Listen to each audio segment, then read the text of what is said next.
Welcome to Cutback High School Football. Horse, we're going to be covering high school football in Northern California. It's all about promoting the players, the coaches, and the teams in the area. Yeah, we're going to be covering the areas locally from Galt, Lodi, Stockton, Manteca, maybe a couple other places when we need to. We are here to put the spotlight on the kids, like he said, on the coaches and on the programs. Nothing but positivity and good things. And in case you were wondering, my name's Ant, and this is the Horst. Both of us have many years coaching youth and high school football in the Lodi-Stockton area. We understand how it is to build a program here, and we think there's a lot of talent here that goes unnoticed and unloved a little bit. So that's why we decided to do this. All right, so let's get into this. We're going to review some of the games that have been coming up, or that just happened, Horse. The season just kicked off, and there have been some good games. And we're going to kick it off with a marquee matchup, which is Tracy versus Lincoln. So this is a big matchup right now. Lincoln's always a top-tier program with top-tier talent in the area. Tracy's always a very good program as well. They'll come in running their triple option, and I'm sure they run it well every year. Lincoln has some top-tier talent this year. They have running back Jonah Coleman, committed to University of Arizona. They have quarterback Kenyon Nelson, who has offers from several Pac-12 schools. They have a few other guys that are definitely going to play some ball after high school as well. Ant, what do you think about this game? Yeah, you know what? This game was kind of a big game because this is always a marquee matchup, especially when there's playoffs involved. And there's no playoffs this year, but I guarantee these guys kicking off against each other right from the get-go, that these guys meant business. And like you said, Jonah Coleman and Kenyon Nelson are two guys that are going to be really hard to stop all season for any team. Horse, these teams are stacked. But Lincoln might have came out in a big way. In fact, they did come out in a big way, and they won big. Yeah, Lincoln jumped out to a 21-0 lead on 2 touchdown passes from Kenyon Nelson, and the third touchdown was a long Jonah Coleman touchdown run. By the second quarter, it was 35-0 on 2 more long Jonah Coleman touchdown runs. Nelson ended up throwing 1 more touchdown to cap it off. He threw 2 to Marco Simpson, 1 to Fidel Pitts, and their scoring was closed out by Brandon Lee, a familiar name to some people around here. B. Lee.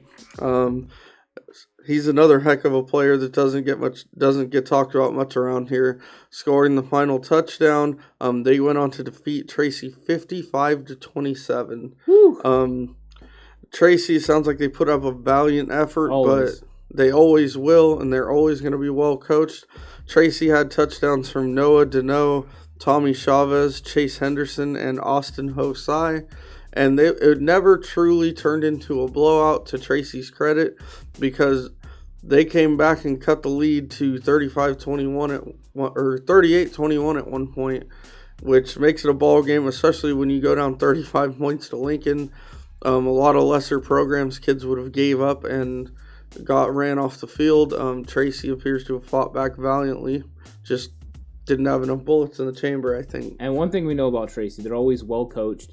They're going to bounce back from this, and whoever they play next week is going to get the best Tracy that you can possibly get, because they always do. This is a great program, and a program that won't let a loss like this slide. They will move on, and they will do very well. Always talented players.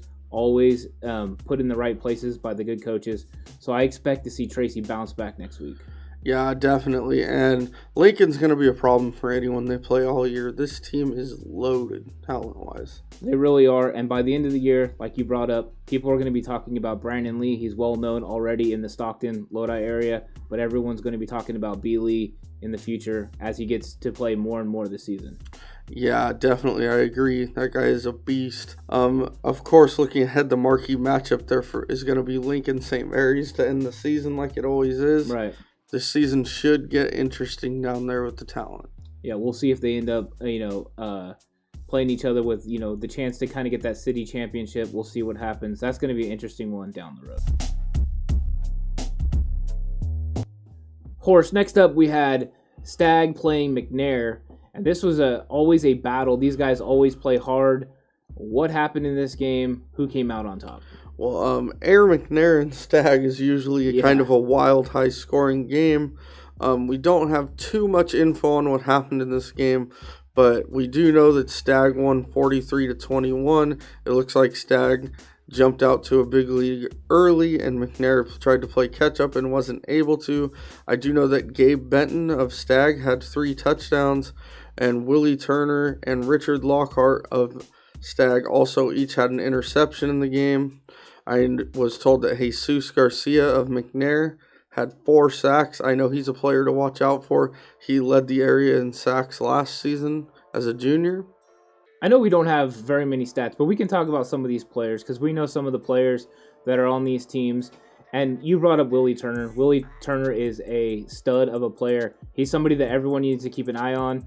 3 catches for 89 yards, 50 yards returning in the special teams area. He's going to be a fantastic guy to watch all year. His brother was great. He's great. So he's one to watch. Horse also from McNair, Josiah Scott, the Rhino that we know personally. What a great lineman. He's somebody that people need to keep an eye on. He's getting some offers here and there. But really, he's a great player who has a passion for football that people need to take notice of. Yeah, Josiah is a force on both the offensive and defensive fronts. He's a big cat. He probably goes, about 6'3", 300 pounds. He's big. He's big. He's athletic. He's a problem. And a heck of a kid off the field to go with it. He is a great kid. We've coached him ourselves. He was a wonderful kid to have. Really? I also know that McNair has some big threats. I know their quarterback, Jalen Canton, is a very talented young player. He's still only a junior. He started for them as a sophomore and had a good year. They also bring back local Stockton Bengals legend Aaron Ho. On YouTube, yeah. Legend. If you saw some of the moves this kid made back when he was young, this kid's always been a player. He's a little bit undersized, but he can move. He is a dynamic playmaker. They also feature linebacker Darius Bunn. I love Bunn. Another guy we are familiar with. He's another undersized guy with a lot of heart. It's going to make plays for you on defense. And then one more receiver and defensive back that you're familiar with, Anthony. It is Jonathan Norrie. He's kind of a new guy to McNair and playing receiver. I really like this guy. He's big, he's tall, and he's got a lot of lift. He can jump out of the building. He used to go to the middle school where I worked, and he could slam dunk the basketball when he was like in 7th grade. Dude is a freakish athlete. I'm curious to see how well it translates to the field, but I got a lot of love for this kid, and I think he's got a lot of talent, and I hope he takes advantage of it. I'm glad he got to play, these 5 games in the end of the season because he really deserves to get to showcase his talents. So that's about all we have on these 2 teams, both McNair and Stag. If you guys would like us to mention more or know more and other teams, we have an email for you guys to send us. You guys can email us at cutbackfootball@gmail.com. Make sure you email us. If you're trying to get in the scores, stats, whatever, get them in by 8 p.m. on Saturday. If you play on Saturday, though, we want to extend it to 10 a.m. on Sunday. Make sure you get those in so we can make sure we feature you on our show because it's all about highlighting you and highlighting what you guys do. We want to make the best we can for all the kids and all the coaches. Coaches, if you would like to be a contributor, or kids, would you like to be a contributor? Players, come interview with us. Later on in the episode, you're going to see an interview with 2 kids from Tokay. That is just the first and many. Hopefully we can have more people on, have conversations, highlight these guys, and really get into the mix of what these kids are doing and how they're surviving in a year that has been so chaotic. Yeah, definitely. I know there's a lot of talent at both these schools. We'd love to highlight it, love to put the spotlight on the kids. All right, Horse, next up, Linden Lions traveled to Lodi, to the Great Bowl, to play the Lodi Flames. Both of us are very familiar with both teams, but especially Lodi, considering we both went to high school there at one point. Yeah, Linden's, got a little bit of a difficult year ahead of them. They are stepping up to play in the TCAL because of COVID restrictions and what counties they're allowed to play in. So that's a couple divisions up from where they usually play. So good for them for stepping up. They didn't show bad either. Lodi played pretty well, but they played a little bit sloppy. They had 5 fumbles. From Lodi, Caden Merriman had 2 touchdowns. He returned to the opening kickoff for a touchdown. It's a way to get it started. Sophomore, first touch on the varsity field. Ran the opening kickoff back for a touchdown. That's a pretty good way to start your varsity career. And then he later tacked one on rushing, so he had 2. Christian Zamora, a guy we know very well, he played for us, had 2 rushing touchdowns. Their defense has a safety. Unfortunately, we were not able to catch what player had it. Other guys are Isaac Bishop had several good defensive plays, playing his defensive end, outside linebacker type role. And then Seth Greenmeyer had an interception for Lodi as well. Interception. It was a very nice play. Yep. Another kid we're very familiar with. Yeah, he stepped in front of that ball nice, made a great play on it, was able to, get the turnover. But Horst, Linden is not without talent. And one of the big-time talents that I know everyone was, from the opposing teams, are worried about right away is James Sherman, who we're familiar with. Sherm is one heck of a talent, and he did not disappoint, catching 2 touchdown passes in this game, which he's a running back, but he can kind of do it all. And this guy has great speed, elusiveness. Sherm is somebody to watch for the rest of the year. I know all the teams that play Linden from now on are going to have to prepare to make sure that they can control Sherman, because if they can, they have a good chance to beat Linden. But if they don't, Sherm's going to run wild on them. Yeah, Sherm in the lower division that Linden usually plays in kind of put up video game numbers in the games last year. But, they're moving up to a higher division. He still had 147 yards from scrimmage and those 2 receiving touchdowns. Other standouts for Linden were quarterback Alex Herrera had 104 passing yards and 2 touchdowns. Safety Miles Flint had 11 tackles. And linebacker Jack McCann led the way defensively with 5 tackles and 2 fumble recoveries. Yeah, a lot of turnovers. I think Linden can hang their hat on that. They caused turnovers. They took advantage of those turnovers. They weren't able to get the win, but I think that they're showing that they can play with the big boys. They'll be able to control, the clock a lot of times and hang into these games. They're a tough team, and I think the only way is going up. They're going to keep going up. Yeah, they didn't show bad for themselves for their first time playing up to this level. And Lodi's a solid team usually every year, pretty well coached, some good talent, and they played them tough. The score, it was probably even a little tougher than that score. They got stopped inside the red zone at least twice. We watched a lot of that stream, and they acquitted themselves well. Definitely closer than the score. Linden is not going away. They're going to be somebody to be reckoned with the rest of the year. Yep. Horst, we got an absolute shootout on our hands because Kimball and Manteca had themselves a heck of a game on Friday. Yeah, it was an explosive game. And, on paper, this game looked like a little bit of a blowout coming in. No disrespect to Kimball, but Manteca is one of the powerhouses in this section and in all of Northern California. Every year, the Manteca Buffaloes are in it for the section and NorCal titles. They've even gone to state in the past few years. They always are a high-powered attack on offense and play really, really well-coached football on defense. But Kimball features one of the most exciting players in the area in quarterback Nicholas Coronado, and he didn't disappoint. He came out and threw 4 touchdowns. And he threw 2 to Alonzo Jackson, who also tacked on another rushing touchdown. So Alonzo Jackson had 3 touchdowns, and he also threw 1 to Mason Rivera and 1 to Dylan Anderson. And it was a losing effort, but it was a heck of an effort on Kimball's behalf. They definitely showed well for themselves. This team has a bright future. As far as Manteca, like I said, we know they're going to come in. They're going to be able to run the football. They're going to be able to also make plays in the passing game. What do you think about Manteca? Manteca's great. And, it depends on year. Sometimes they have a big-time quarterback and they just beat you in the passing game and then have a run game to complement it. And sometimes they have an overpowering run game and they use the pass game to complement that. Last year when we went and watched them in the playoffs, the run game was just absolutely dominant, and they took over. Even in a monsoon, Horst, They were able to handle business. They have some great players that I'm sure we need to highlight. One of them is one of my favorites, so I'm going to say it. He is the Wonder Boy, Jose Rios.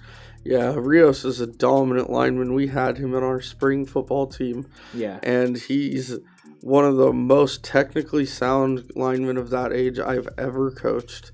He always gives great effort. He's great in the classroom, great in the weight room. He is he's a pleasant kid to be around. There's a big future coming for Jose Rios. And Manteca seems to have that explosive running game going again with Francisco Colon and Elijah Cota each rushing for 2 touchdowns. Khalid Robinson ran for a touchdown, and quarterback Chris Charles hit Blake Nicholson for a 77-yard touchdown pass. And while they squeaked one out over Kimball, I definitely think Kimball earned their respect after this game. And, Kimball's one of the teams I'm really curious about now. I think you have to be curious about Kimball because Manteca's defense is always stout. Every year they come in and they play tough defense, even against some of the best teams in the area. They're always right in it. And Kimball put up this many points. Kimball's offense is going to be very hard to stop. So I'm curious when they get into other games against other matchups, was this a matchup thing with them and Manteca, or are they going to start trying to run people off the field? That offense sounds very potent and very hard to stop. Yeah, I went and watched Manteca scrimmage Lodi at Lodi High 2 weeks ago, and their defense looked like it looks every year. So I don't think it's a down year for Manteca. I think it was a great performance by Kimball. I think both these teams are going to cause problems this year. Yes, sir. Next up is the Merrill West Wolfpack and the Tokay Tigers. Horse, this was another one that we were curious to see what was going to happen. How was West going to show up this year, and how was Tokay going to, get the season kicked off? Yeah, this is a game where both teams were coming off of a little bit of disappointing seasons. I know West is a young team, and they've made coaching change recently, and they are really trying to get it going there. They've had a couple rough years, and it was a pretty rough start. Tokay is a little bit more veteran team that is also coming off a disappointing year, and they came out and they played extremely well in a 56-0 win over West. It was led by running back Joseph Filippini, who had 10 carries for 183 yards and 5 touchdowns. Then, just for fun, added an interception return for a touchdown on defense. Jose Bravo, who is one of our guys, had 7 carries for 55 yards, a touchdown, and then 7 tackles to go with it on defense. The quarterbacks Ty Didonato and Jacob Varney combined to go for 6 for 8 for 49 yards, with Varney adding 59 rushing yards. And then the scoring was capped off by my guy Elias Castro, 23-yard touchdown run towards the end of the game. Their leading receiver was another one of our guys, Atticus Salazar, who had 24 yards receiving. Hasim Khan and Daruv Walia led the defense with 8 tackles each, and Hasim Khan had a sack. As I mentioned before, Filippini had an interception, Vincent Romero had an interception, and AJ Galvan had a fumble recovery. Now, Tokay this year seems to be much improved from last year. Yeah, I think so. And stick around because we're going to be interviewing Atticus Salazar and Jose Bravo. We're going to show you that interview as soon as we're done with this segment, so make sure you stick around for that. It's very good. Those guys are very smart, and they gave great answers. But the team from Tokay is very talented. They have players, like you said with Flip, he's one heck of a running back, and he just puts everyone in positions, to be successful.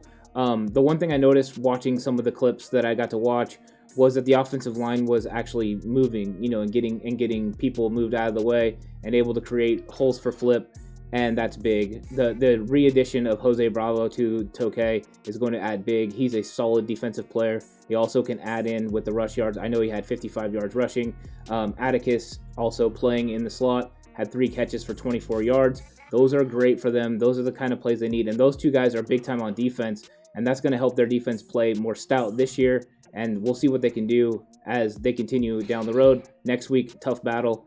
We'll see how they handle Lincoln. And West High, once again, we do not have statistics from you guys. If anyone from West High sees this, send over your stats or maybe some players to watch out for so we can highlight them to cutbackfootball@gmail.com. It's down there at the bottom. We'd love to feature your guys. There's nothing personal. We just did not have any stats to use for you guys. Other than that, we will let the kids answer on maybe who there is on Tokay to watch out for. Yeah, so go ahead, stick around because we're going right to the interview right now. Okay, guys, we're joined by Jose Bravo and Atticus Salazar from Tokay High School. What's up, guys? What's up, Coach? How you guys doing? Good. Doing good, man. What's up, Coach? I feel like I may know you guys a little bit. Just a little bit. Yeah, we've all met. Just a couple times. A little bit. Yeah. First thing I want to ask is, how did it feel to get back on the field on Friday? Atticus, you want to go first? Yeah, I'll go first. All right. Man, it felt amazing. It's been over a year and a half, and you just get that rush, that intensity level, and it feels one of a kind. It's the only thing you could feel like on the field. Yeah, I was like, it was definitely a way to. It felt great. You know, you could see how much the energy raised by all the players because they took it for granted because we have it just a yearly thing, and then we didn't even know if we were getting it back or not. So finally knowing that we were going to have that first game, it was a great feeling. I could imagine your guys' excitement and anticipation, both being seniors and both being at a new school this year. Yeah, it was definitely because we were just practicing. We didn't know if we were going to get a game or not. And then with the rules that we have right now, we have to test every single week, and we don't even know if we're going to have a game. So it's just week by week, and we just got to go our hardest in practice, not knowing if we're going to have a game that Friday or not. Yeah, that's tough. What were you guys doing to keep your optimism strong? Were you guys like encouraging each other? How did the coaches help with that? Definitely was a team effort. Everybody just had to keep on each other's backs, keeping everybody up, making sure everybody stayed hopeful, keeping everybody pushed, keeping everybody motivated. It was all we got to be on each other's backs to make sure nobody gets down. Hey, Atticus, you want to say something on this? Yeah, we just had to stay faithful and just stay hoping, and we got a blessing out of it. We got to be able to play half the season. Yeah, for sure. What was it like that first hit at West? What emotions did you feel when you made that first hit? It was great, honestly. Like how Atticus said, we haven't played in a year and a half, and that feeling. It was a feeling that I missed for a long time. That just the adrenaline going through you, and as soon as you hit, all those memories coming back from the previous years of playing. Definitely, the first hit is always that first adrenaline rush, and that wakes you up and really gets you in the moment and gets in the game mindset. And it's always the best hit of the game. Definitely. Another thing I was wondering is, what is your guys' outlook for the team this season? I think we honestly have a good group of kids that are willing to all play hard and put everything on the line for the win. I think we could go 3-2 or 4-1. I think we could be a pretty solid team without St. Mary's on the lineup this year. Definitely. Honestly, I think we're pretty spread out. We got some good athletes, and then I think with this year and a half, everybody's taking it differently. The energy feels different this year. Everybody's not taking it for granted anymore, so we're really pushing at practice, and I think we could be pretty good this year. The newspaper made it seem like you guys played sloppy last week in your scrimmage against Stag. What kind of improvements did you guys see on Friday night in your game against West? No, definitely. We, as a team, like I said, we had to be on each other's backs. The first week against Stag, there was no energy there. Everybody was just being tired. They didn't expect what they were going to get. So everybody, after the first couple, I'd say drives, because it wasn't a game. We went 10 minutes offense, 10 minutes defense. It was kind of different. Everybody just started losing their energy. So we talked about it as a team that we can't be doing that. So next week against West, we came back. We kept the energy all 48 minutes of the game, and we just pushed, and that made a big difference. Hey, Atticus, how was it going from playing at Brookside with that level of competition to going to Tokay and playing against this level of competition? The level of competition is not really that much of a difference because our preseason was hard. We had Miramonte, Ignacio Valley. We had good talent that I believed in this league too. But the playbook was adjustment and just going from man to zone, different defense. those are definitely the hardest adjustments I had to make. Yeah, definitely. What about you, Jose? Did you have much trouble picking up the new playbook? It was a little hard at first, but I was like, I really worked on it, just read it over, and I got it pretty fast after. I was like, there's a couple key components in our playbook that like sections off runs from play actions from passes that I got, and I picked that up pretty fast. Then defensive wise, it was a little different moving from linebacker that I played for the last 3 years to strong safety. Worrying a little bit more about coverages and everything. So that was a little harder, but I got it and I'm getting it. So I was like, I think it's doing a lot better now. Atticus, I saw that you guys didn't throw the ball very much this week. As a receiver, I'm sure you'd like to get the ball thrown to you a little bit more. Now, is that because you guys were blowing them out, or is that because of something you need to work on as a team? Definitely. I believe coach before in practice before the game, he said we was gonna try to throw the ball deep and air it out. But I believe because they played a 3-3 stack with a cover 3 look, and there were safeties and corners were so off that he didn't really want to throw it a lot. And Flip was killing them the whole game, so we just ran the ball and stuck to it, keep feeding him, and it worked. Like they never stopped the rush game, never. Makes sense. Are you guys already preparing for your next matchup, and how are you getting started on that? Yeah, the next match is definitely going to be the hardest matchup. We got Lincoln next week, so yesterday we had film. We kind of went over what they would be doing, trying to figure out what we need to do to stop them because they are a powerhouse around here, and we're gonna have to try really hard to stop them. But as far as that, tomorrow probably we'll start getting really into trying to stop them. Yeah, that's going to be tough trying to stop Jonah Coleman and Kenyon Nelson. They're going to be rough and hard to stop. Lincoln's a tough team. I'm really curious to see what you guys come up with to try to stop those two. Yeah, those are definitely going to be the two guys that we're going to have to stop. They're big, they're physical, their entire team is physical. Yeah, definitely. Hey, Atticus, are you ready to square with B. Lee or what? Oh yeah, I'm ready for that one. Billy's that's a player right there. Big body, fast, knows how to move, knows how to run. It's gonna be a good game. Yeah, that's gonna be a crazy game, one to watch. Yeah, that's gonna be a tough matchup for anyone, I think. But tell us more about Tokay. Who are the players that everyone needs to keep an eye on when they come watch Tokay play this year? Well, definitely right now we have our running back, our starting running back, Joseph Filippini. He's just a powerhouse. He's fast. He's a hard hitter, and he's hard to take down. So that's going to be one of the guys. And he's also plays safety, so that's going to be good. On the line, we have Drew Walia. He's a bigger guy, and then probably one of our best linemen that we have. And then so he's going to be a big asset on the line. Atticus, any input? Yeah, we have a good rotation of quarterbacks this year. We have 3 of them that get the starter spot and like get in. But Ty, he's elusive, he's fast, and he knows how to make his reads. And Jacob Varney is good at making his key reads and stuff. We have a nice team. It's gonna be a hard matchup though for sure. Everyone's gonna have to play hard. Hey, Atticus, a little look ahead at Linden.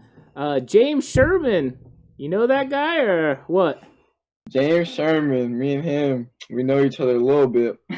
True team. He's talking up a storm, but after the Lodi High game, he kind of calmed down. But it's definitely gonna be a battle. I'm ready to see him on the field.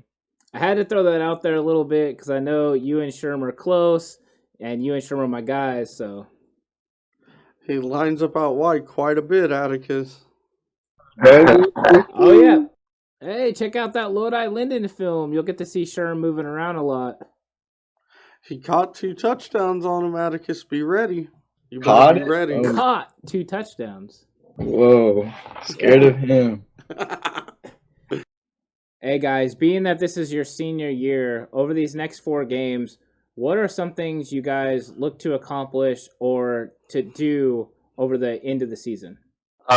Definitely get a winning season this year. I was like, it's only 5 games, but if going 3 or 2 or even higher, that's gonna be great. Because I was like, that's okay. They haven't had that in a while, and it's gonna be a good feeling to do that. Number 1 priority, and like what I'm looking forward to is definitely bringing back home that city trophy. It's been at Lodi High way too long, and it's gonna come back soon. And just leave my mark make sure they remember Atticus Salazar, not just Americo Salazar, but they remember Atticus Salazar a little bit too, and just better the players and keep everyone happy. I think people are gonna remember you, Atticus, because I was talking with your coach, Mikey Pedraza. We had a quick conversation, and he was saying about how great of a kid you are and how good of a competitor you are. And I was telling him how much I love you. And the only guy that I love as much as you is the guy that's next to you, Jose Bravo. So I love Appreciate you that, all. Coach. Yeah, I love you all. Yeah, it's been sure. great with the guys over the years. Yeah. Any final thoughts you want to give us before we sign off? No final thoughts. Just grateful to be playing again. It's been a long time, and just go out and finish the senior year hard. Don't sleep on Tokay this year. I know the past hasn't been the best, but don't get surprised when we put up some numbers and do good. I'm looking forward to it. All right, we heard it from them. All right, guys, thanks for coming on. The very first two to ever come on. We'll catch you again down the road. Thanks for coming on, guys. Thank you, guys. Honored. All right. Yes, sir. All right. See you guys. Peace out. Thank you, Coach. Next up, we have a big-time battle between two parochial powerhouses of the area, that being St. Mary's of Stockton and Jesuit of Carmichael. Jesuit's always a very solid program. They come out, they're very disciplined, very talented. They always play good football. They've produced a lot of quality football players in that program's history. Guys that have gone to play college, NFL, like Akilla Witherspoon. Mm-hmm. For many years now, St. Mary's of Stockton has been the class of the 209. They also constantly produce big-time talent. They are very well coached and disciplined. Everything from up front, they'll come hit you, to their skill players are usually very athletic and very well disciplined. They do it a little bit different. Jesuit likes to run the veer option, where St. Mary's generally runs a pistol look out of spread look. So what happened in this game, Amp? Well, this game was a very good game. It ended up being 14-13 at halftime, but then it got broken up. But there was a lot of great plays, and I want to give some of these guys some recognition. Dominic Barrera connected with Max Lucchesi on a 17-yard touchdown. And these guys really got it going on throwing the ball. That's what I noticed. And then later on, they got it going with Tyree Washington running the ball. And we can't forget about Max Rascone-Horst picking up a fumble and taking it all the way 72 yards for a touchdown. He's a big-time player. We had Cruz Herrera connecting with Nick Murray on a touchdown. So as you can see, St. Mary's was well-balanced in what they were doing. Like you said, Jesuit is more of a running team. Kai Santos with a touchdown for them.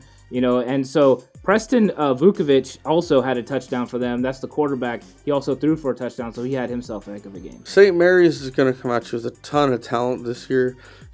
They played national powerhouse De La Salle out of Concord last week and lost 35-27. That is a tremendous showing against a not just state but national power in De La Salle. They come out with a lot of weapons. They have two good quarterbacks. They have Jaden Marshall at receiver, who is a Pac-12 recruit. That guy can fly. We're talking about a national level 110 hurdler. The brother of Jamar Marshall, who is now at Arizona State for hurdles.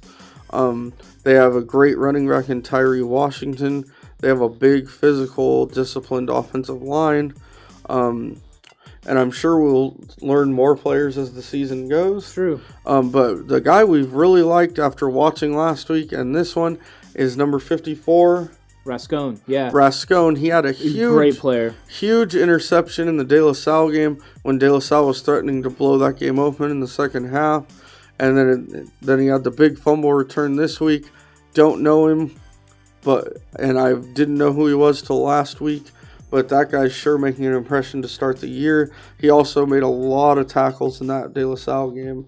So I'm pretty interested to see what happens with him as the year goes on. Yeah, Max Rascone had the scary moment where he's on the sidelines and it looked like he was injured and going to be out against De La Salle. He comes back. He's tough. He grits it out, makes a big-time play, like you said, on the interception. He is a big-time player to watch. He's a tackling machine. I am curious to see what happens with Marshall, what he can do, that elite speed on the outside. What is he going to be able to do with it? I think he can be a big-time player this year. And then what he does in the future is going to be up in the air, because I think he's going to have not only track scholarships, but football scholarships. Which way will he go? Will he choose like his brother and go the track route, or will he play football? That's going to be a big question. Or maybe both. Could do it. I mean, he's definitely talented enough. Yeah, but St. Mary's going to be a good team this year. They already are a good team. They're going to be even better. Coach Tony Franks always has them rolling over there. And there's so many good running backs in Stockton. I think you got Jonah Coleman, you've got him, and you also got Jalen Blackshear at Edison. Those guys are all great running backs, and there's even more. Lodi and Tokay aren't hurting in the running backs either, with Christian Zamora, with just Filippini. With Filippini. So there's a lot of great talent in this area and guys to watch. And that's not including Raleigh Brown, who transferred from Edison this year down to Mater Dei. He had a big game, over 100 yards and a touchdown in his first game with Mater Dei. We still count Raleigh as a Stockton guy, doing big things, committed to Oklahoma. And I'm sure if you're watching this, you know who Raleigh Brown is. Yeah, even if you're not from here. And Raleigh Brown featured on Max Preps this week. Congratulations, because you're that kind of guy. That's what happens when you go to Mater Dei and you still dominate. The next game, Horace, Bear Creek versus Franklin. We don't have a lot of information about this, so just highlight a few of the guys, but just know that Bear Creek won this game 24-20. If you would like us to talk more about your players or what happened in these games, email us right down there. Click the link in the description, go to the email, send us the information. As long as we get it, we'll be more than happy to cover your players and put up their stats and everything like that.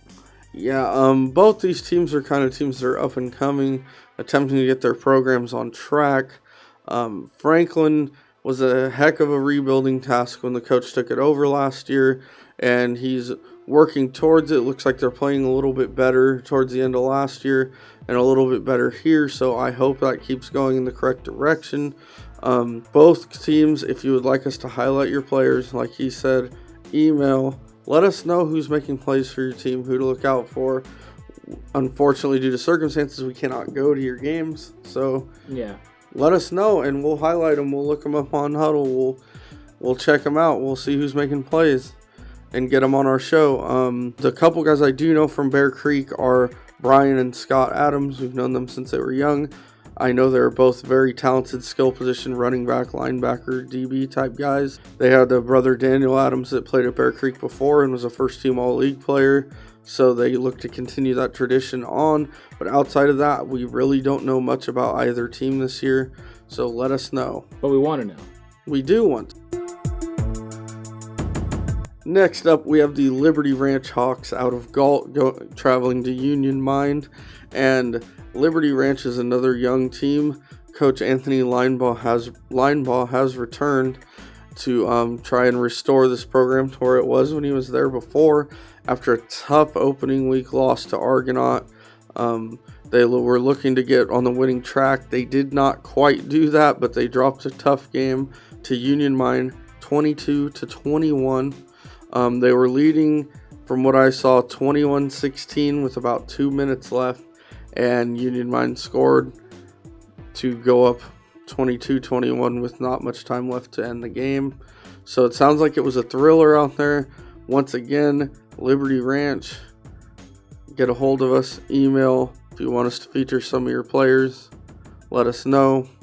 Yeah, Union Mine, I don't know if you've ever been out there, Horse. I've not. It's a nice place to go. It's a nice area. I coached, against them a couple of times. It's a good place, and I liked it. And you know what? That is a program that is very proud. Like, they have a lot of good players, and they really push. And they've had teams that have been successful even in the playoffs. And, they just got a new coach. And Taylor Duncan took over, and he took over a team that has been doing pretty good.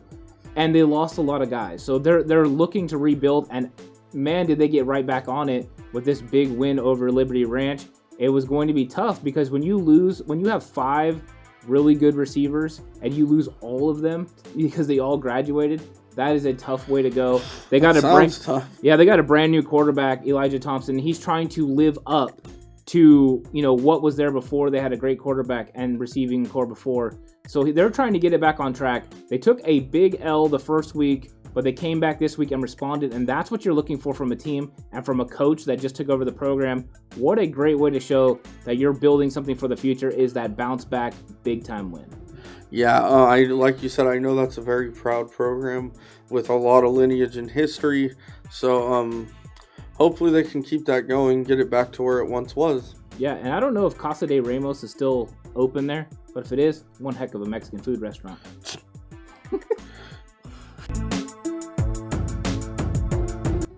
Next up, Sierra versus Weston Ranch. Of course, the Timberwolves versus the Cougars.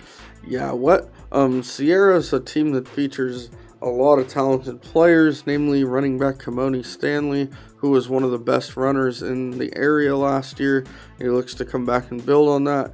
They also feature Marcelo Morales, who I coached against in youth football, and that kid can flat out fly.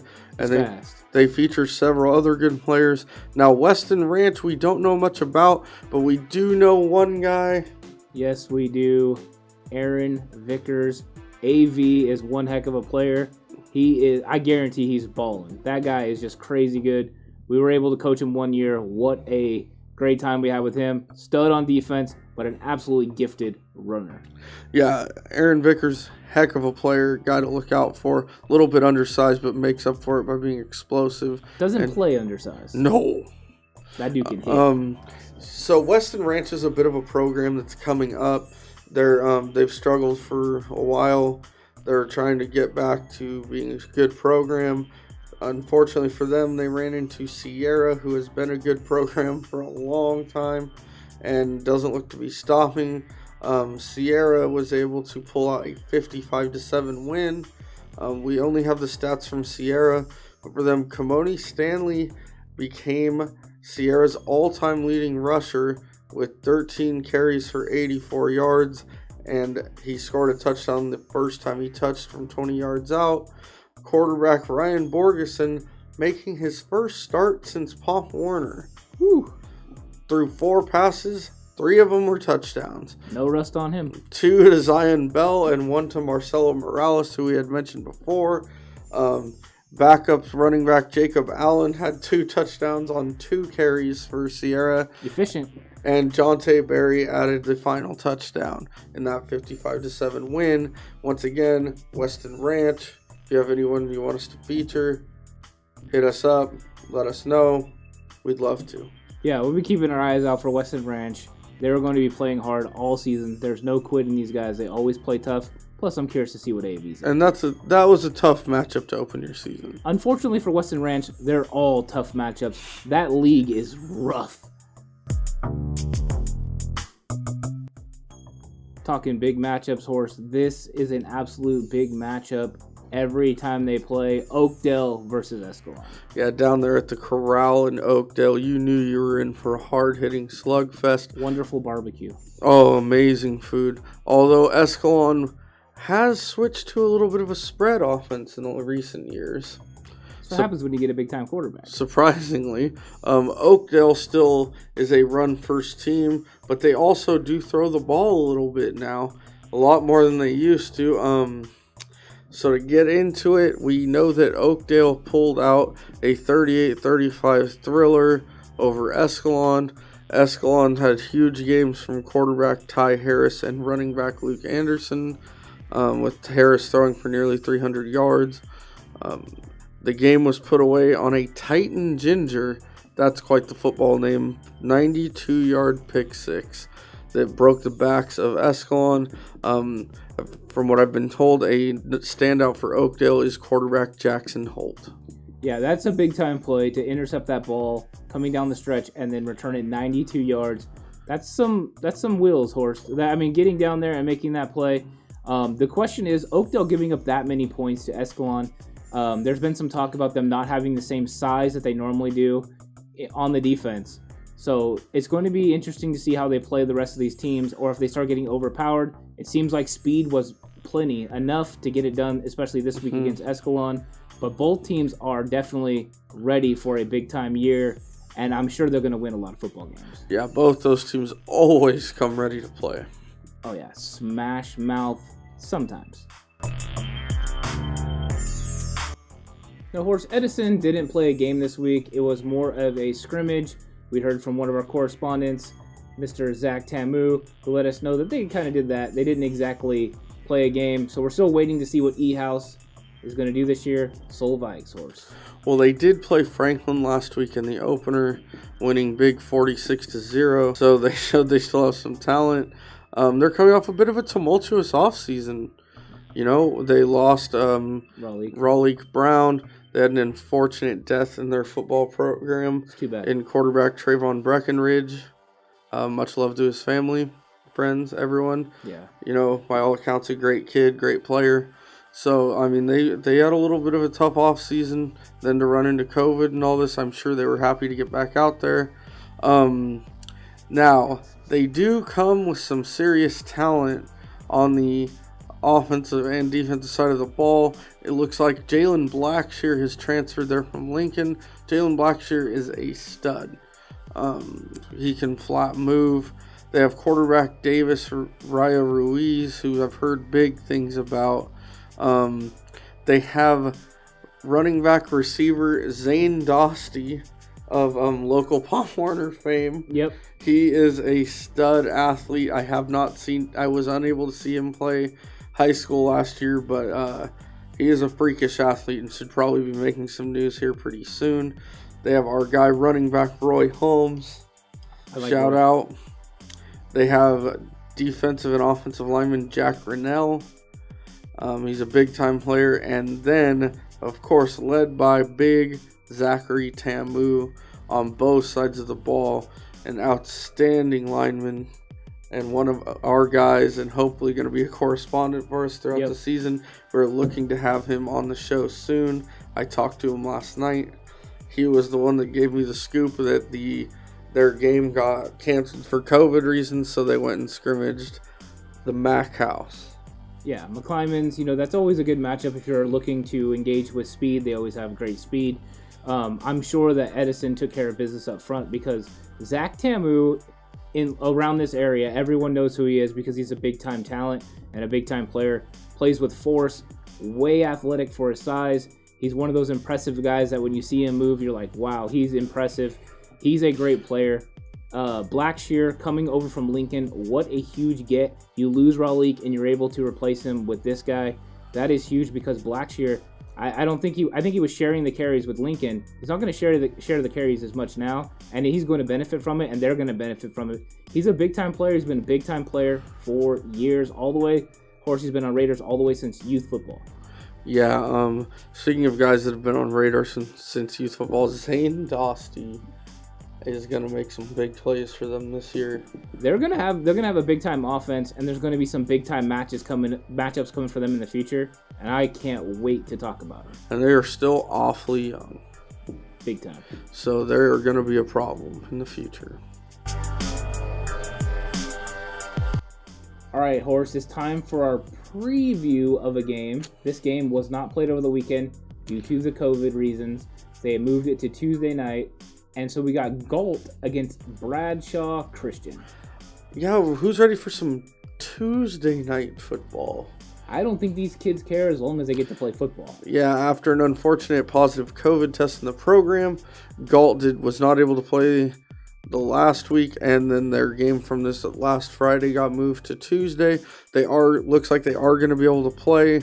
We don't know too much about Galt. They are a program that's on the rise a little bit. They struggled for a good 5-6 years to even win 1 or 2 games.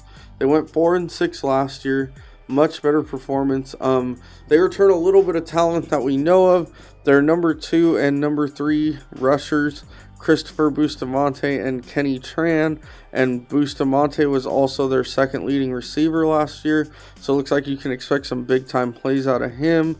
And then they also have running back and linebacker Joseph Ortiz. He's a big running back at 220 pounds. Oh, yeah. So he seems like he's going to be a problem for people. They also feature Lodi High transfer Tyler Zulum, who is only a sophomore. He plays receiver and safety, and people are expecting big things out of him. He's tall. Real tall. Yeah, like really, really tall. Like taller than most guys. Could be a franchise-type talent. A franchise. But about Bradshaw Christian a little bit, we're very familiar with them. We coached against them last year, and Bradshaw Christian is a very good team. They're always well-disciplined, and they run the double wing horse, the box, and they run it very well with a lot of huge people. But the blocking is very good on it, and they have a dominant run game. If they get it going, they're hard to stop. They'll mix in the pass. But once they get downhill, they can really stop you. And that is what Galt is going to have to do, is try to stop Bradshaw Christian from getting the motor running. Because once it does and they go downhill, it's hard to stop. If Galt can stop it, then they can hang in this game. If they can't, it's going to be a struggle. Where Galt needs to take advantage of is the fact that they have someone like Tyler, get the ball down the field, throw the ball on them. That's where you can have success against Bradshaw Christian. I'm still having nightmares of watching the Bradshaw Christian game film of them just blowing holes wide open. Fantastically run program. I know they returned running back Nate Grant, who had a big time year last year. They are going to be a problem for anyone who faces them. Very good team. Classy coaches, classy school. They will be good hosts for Galt. That's a great place. Anyone that has a chance to check it out, check it out. Good luck, Galt. Thank you for watching the Cutback High School Football channel. We had a lot of fun talking about these teams, and we look forward to continuing to highlight everybody and every team, every coach as we go through the year. Horse, this is going to be a lot of fun. We're going to be having a preview show coming out on Thursday, so make sure you check that out. We're going to be previewing all this week's upcoming games. Lodi, Stockton, Galt, Tracy, Manteca, hit us up if you want to be featured on here. Coaches, hit us up. Players, hit us up. We want to spread the news of good players around here and prop up the kids like we said to start the show. Had a great time today. Looking forward to previewing next week. And if you're out there and you want us to cover your team, make sure you let us know. We're interested in covering everything. If you got video, send it our way. We'll be sure to use it. Whatever you can do to help us help you is important. Thank you for watching the show. We really appreciate it. We'll see you on the next one.